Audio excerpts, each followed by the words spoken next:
이 마음이 병들 수도 있죠. 마음이 병들 수도 있습니다. 이게 여러 가지 원인이 있을 수 있습니다. 뭐 상처를 받아서, 또 정말 삶이 힘들고 어려워서 마음이 힘든 거예요. 마음이 이렇게 병들면은 뭐 여러 가지로 나타날 수 있지만, 특별히 자기 자신에 대해서 또 다른 사람에 대해서 바르게 인식하지 못하는 겁니다. 이 마음이 병들면 그렇다는 거예요.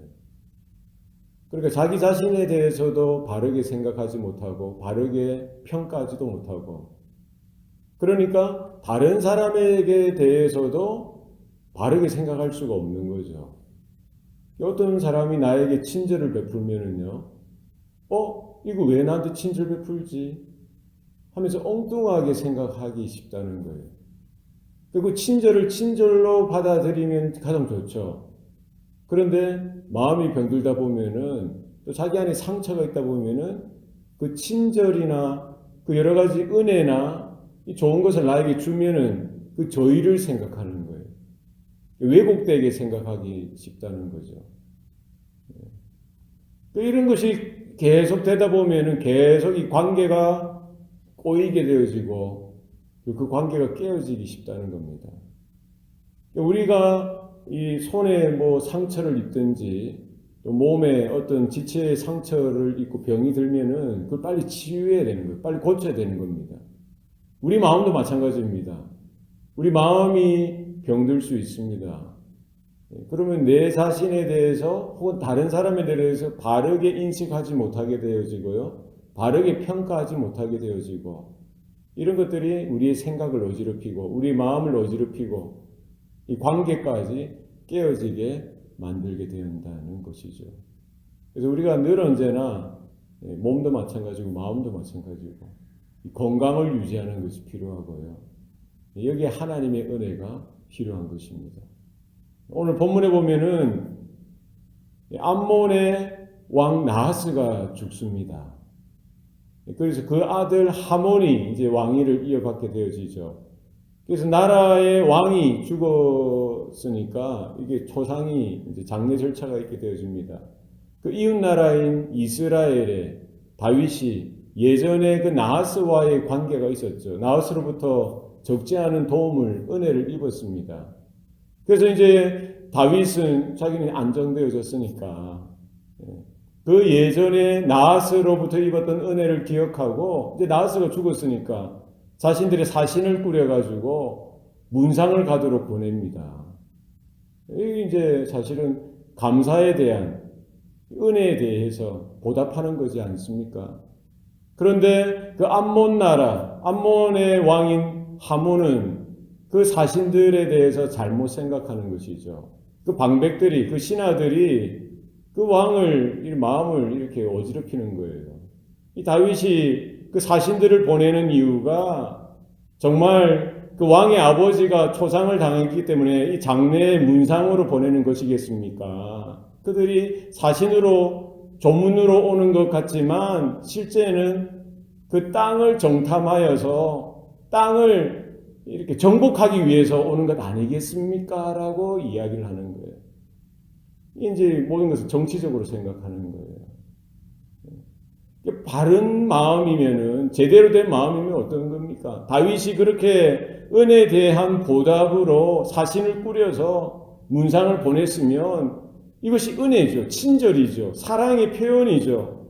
함께 하자는 거 아니겠어요? 함께 교제하자는 거죠. 싸우지 말고 교제하자는 그것을, 그 선의를 선의로 받아들이면 되는데, 선의를 선의로 받아들이지 못하고 악의로 받아들이는 거예요. 은혜를 은혜로 받아들이면 좋은데 수치로 받아들이는 거예요. 친절을 친절로 받아들이면 좋은데 다른 어떤 의도가 있을 거야, 저희가 있을 거야 라고 생각하면서 받아들이니까 그것이 어떻게 되겠습니까? 이 관계가 뒤틀리게 되어지는 거예요. 사람이 그 정도 되니까요, 바른 판단을 내리지 못하는 겁니다. 바른 평가를 내리지 못하는 거예요. 자기 마음이 어지러우니까, 자기 마음이 제대로 서 있지 못하니까 그 사건을 보고 그 사람의 친절을 보고 바르게 대해야 되는데 바르게 대하지 못하고요. 결국 관계가 깨어지는 것이죠. 그 사신들을 붙잡아서요. 수염을 다 깎아버리라고 하는 거예요. 그리고 의복을 자르는데 중동볼기까지 엉덩이 이 부분까지 다 도려내서 수치를 부끄러움을 드러내도록 하는 거예요. 그 뭡니까? 창피를 주는 거예요. 모욕을 주는 겁니다. 상대가 나에게 은혜를 베풀었는데, 상대가 나에게 선의를 베풀었는데, 상대가 나에게 친절을 베풀었는데 오히려 그것을 가지고 장난거리로 삼고요. 수치와 모욕으로 되돌려 준다면 어찌 이것이 이 관계가 유지될 수가 있겠습니까? 싸우자는 거잖아요.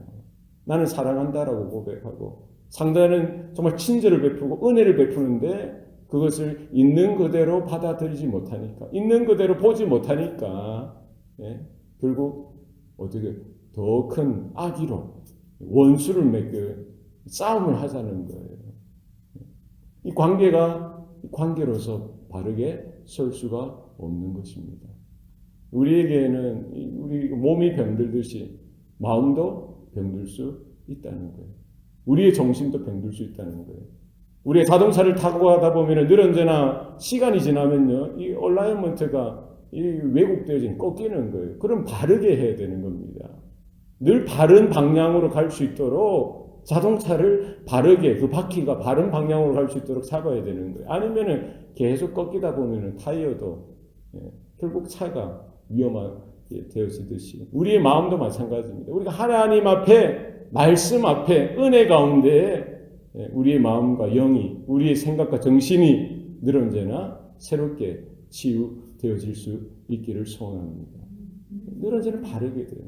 내 생각이 바른지, 내 마음이 바른지, 내 영혼이 바르게 서 있는지 우리는 하나님의 말씀 앞에 우리의 영혼의 의사 되신 하나님 앞에 늘 언제나 우리의 마음이, 우리의 몸이, 우리의 영혼이 늘 언제나 들여져서 고침을 받아야 되고요. 치유가 되어져야 되는 거예요. 나도 병들 수 있다는 거예요. 우리의 몸과 마음이 병들 수 있다는 사실을 기억하고 하나님 앞에 늘 언제나 치유를 받아야 할 것입니다. 이런 상황이 되어지니까요, 관계가 깨어지고요, 이게 이제 나라와 나라가 하나의 원수가 되어지는 것이죠. 이 전쟁 일촉즉발까지 가게 되어지는 것입니다. 평화할 수 있는데, 화평할 수 있는데 이것을 바꾸어서 위기가 되어지는 것이죠. 암몬이 그런 것을 이제 암몬 왕이 이제 뒤늦게 알게 되어지고요. 이 큰일 났다는 거예요. 전쟁을 준비해야 되는 것이죠. 자기 힘으로는 역부족입니다. 지금 이제 이스라엘이 상종가를 치고 있지 않습니까? 강대국으로 부상하고 있는 그때에 자기들 힘으로는 부족한 거예요. 그러니까 은 1,000달란트를 들여서 아람 군대를 부르는 겁니다. 아람의 병거 32,000대를 부르죠. 용병을 쓰는 거예요. 자기 힘으로 안 되니까 용병을 쓰고요. 군사들을 더 모아서 이제 이스라엘을 대적해서 전쟁을 치르는 것이죠. 이 긁어서 부스럼 아니겠어요. 평화롭게 화평하게 되어질 수 있는데 결국 한 가지 판단을 잘못하고 상대방의 그 선의를, 그 마음을, 그 진심을, 그 진정을 알아주지 못하다 보니까 결국 이 관계가 계속해서 왜곡되어지다 보니까 나라 전체가 벌집 뒤쑤시듯이 난리가 나게 되어지는 것이죠. 결국 전쟁 상황이 되어집니다. 그럼 이스라엘은 이스라엘대로 있을 수가 있습니까? 그 신하들이 오는데 수염은 다 깎이고요. 바지 옷이 벗겨지듯이 가운데 엉덩이가 다 오려져서요. 수치가, 부끄러움이, 창피함이 다 드러나는 이때에 다윗이 그것을 보고 어떻게 생각하겠어요? 자기 자식과도 같은 신하들 아니겠습니까? 결국 그 신하들을 모욕 주고 창피를 주고 수치를 주는 것은 누구에 대한 수치요, 누구에 대한 창피가 되는 거예요. 결국 왕인 다윗에 대한 창피요, 수치요, 모욕이요, 도전이 되어지는 것이죠. 결국 다윗은 군대를 일으켰어요. 그 암몬을 징벌할 수밖에 없는 것이죠.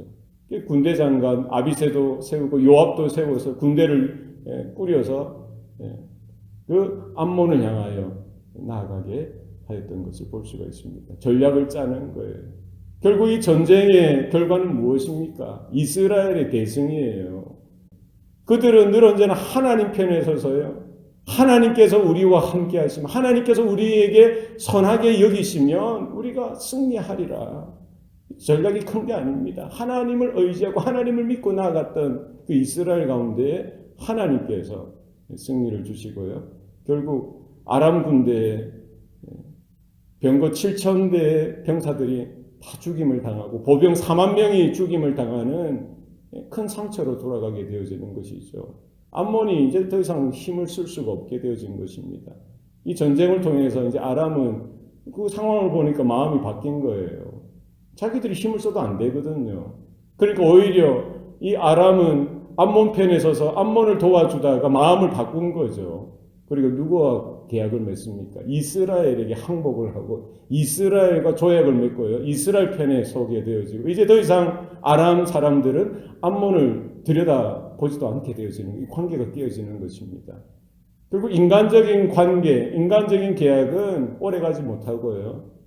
우린 관계도 그럴 수가 있습니다. 조건을 바라보고 이런 계약적인 관계는 결국 한계가 있다는 겁니다. 우리는 하나님의 은혜 가운데, 하나님의 사랑 가운데, 하나님의 뜻 가운데 사람들과의 바른 관계를 맺어가는 것이 필요합니다. 이 땅에서 우리의 이익이나 우리의 좋고 안 좋은 이런 조건을 따라서 맺어가는 관계는요, 한계가 있다는 거예요. 우리가 하나님의 말씀을 우리 언약으로 삼고 하나님과의 영적인 은혜 언약 가운데 우리가 섰듯이 우리 사람들과의 관계도 마찬가지입니다. 하나님의 은혜, 하나님의 사랑, 하나님의 말씀 안에서 바른 관계를 가지고 또 하나님의 믿음 가운데 동력의 바른 관계를 세우고요. 우리 사람들과의 관계도 마찬가지입니다.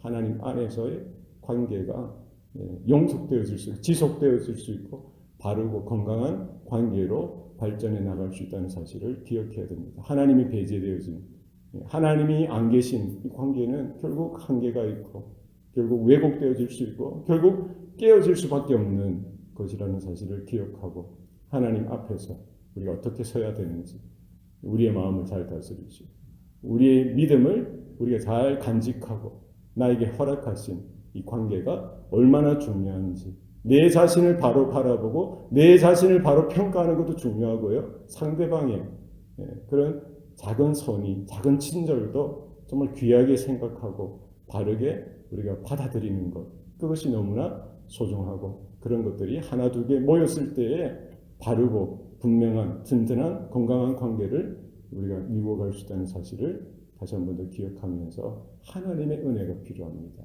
하나님의 고치심이 필요하고 하나님이 새롭게 세우시는 것이 필요하다는 사실을 다시 한 번 더 확인하면서 오늘 하루도 그 하나님의 은혜 가운데 믿음으로 서고 믿음으로 살아드리는 저와 여러분의 삶이 되시기를 축원합니다.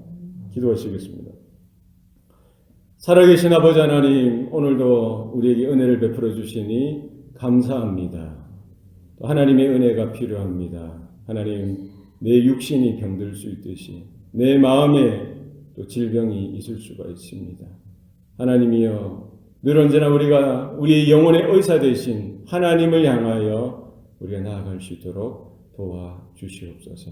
말씀을 들을 때마다 하나님의 임재 가운데 거할 때마다 우리의 병든 육신, 병든 마음 주님 고쳐 주시옵소서. 우리 하나님의 은혜를 은혜로 받게 하여 주시고 우리의 형제와 성도들의 그 사랑을 그 친절을 친절로 그 사랑으로 받을 수 있도록 하나님 우리의 마음을 주장하시고 하나님의 기뻐하시는 바른 관계가 세워져 나갈 수 있도록 하나님께서 축복하여 주시옵소서. 감사드리고 예수님 이름으로 기도합니다.